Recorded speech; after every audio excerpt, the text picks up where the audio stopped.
Leo Tolstoy was at the height of his fame.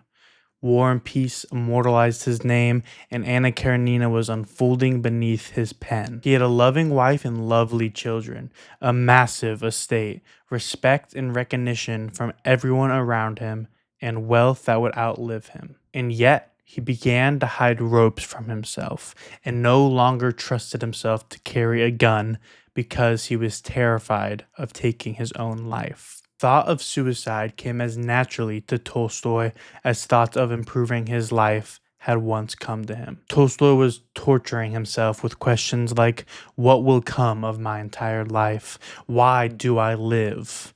Why do I wish for anything or do anything? Is there any meaning in my life that will not be annihilated by the inevitability of death which awaits me? He searched through the depth of human knowledge for an answer. He talked to Christians, priests, and monks, but found no answer to the question of life. How does a man who understood the human soul so well come to believe that life itself is meaningless? That is what we'll be digging through in today's episode while we talk about Tolstoy's Confession. If you enjoy this episode, please share it with a friend. Don't forget to like and subscribe. I appreciate you. Let's get into it. I'm going to read a short excerpt from Tolstoy's Confession, basically just the opening of chapter 5. Several times I said to myself, but perhaps I've overlooked something or failed to understand something. It cannot be that this state of despair is common to all men. And I searched for an answer to my questions in all branches of knowledge acquired by man.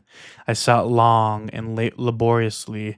I did not search half-heartedly or out of idle curiosity, but tormentedly, persistently, day and night, like a dying man seeking salvation. And I found nothing. I searched all branches of knowledge and not only found nothing, but was convinced that all those who had searched the realms of knowledge like myself had likewise found nothing. Not only had they found nothing, but they had plainly acknowledged the same thing that had led me to despair, the meaninglessness of life as the only indisputable piece of knowledge available to man. So as we've read, Tolstoy is searching for an answer to the question of the meaning of life. What will come of what I do today or tomorrow, he asks. What will come of my entire life? He is searching and searching for an answer and eventually comes to a point where he learns everything that knowledge has to answer about the question of life. Here's another excerpt from Tolstoy's Confession. I searched through human knowledge for an answer to this question, which is the same whatever way it is expressed. I found that according to their relation to the question, all branches of human knowledge are divided, almost into two opposite hemispheres, at the opposite ends of which are two poles, one positive and one negative.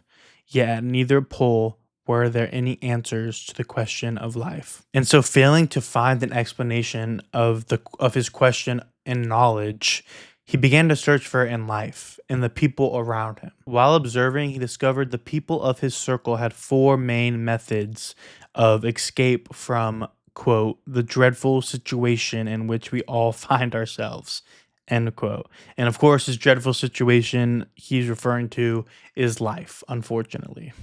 The first method of escape is ignorance, which Tolstoy writes consists of failing to recognize or understand that life is evil and absurd. The second method is Epicureanism, which consists of knowing of the hopelessness of life, but still enjoying the blessings we have without choosing to face the questions which Tolstoy is tortured by. The third method is through, quote, strength and energy. It consists of realizing that life is evil and senseless and of destroying it. This group of people understand the stupid joke that is being played on them, and they, quote, realize that the blessings of the dead are far greater than the blessings of the living, and that the best thing of all is to not live, end quote. And as Tolstoy goes on to write, they act accordingly. All I can say about this third method is I hope you're not finding yourself in this bucket. It's a hard place to be in, but my condolences if you are going through something like this. And finally, the fourth road of escape is that of weakness, which means clinging to a life that is evil and futile, despite knowing in advance that nothing can come of it. These people know the best road to take is that of the third method we just discussed, but Tolstoy writes, quote, lack the strength to act rationally and bring a quick end to deception, end quote. Tolstoy says he himself belongs to this category. And so this is Tolstoy at the bottom of his despair. And the four methods of escape represent the philosophical dead end Tolstoy found himself at. His reasoning at this point in his life is this: reason proves life is meaningless, and intelligent people see this. Therefore, they escape through these four strategies. So ultimately, this is Tolstoy's map to nihilism. Part 2, faith. Tolstoy had reached the end of reason.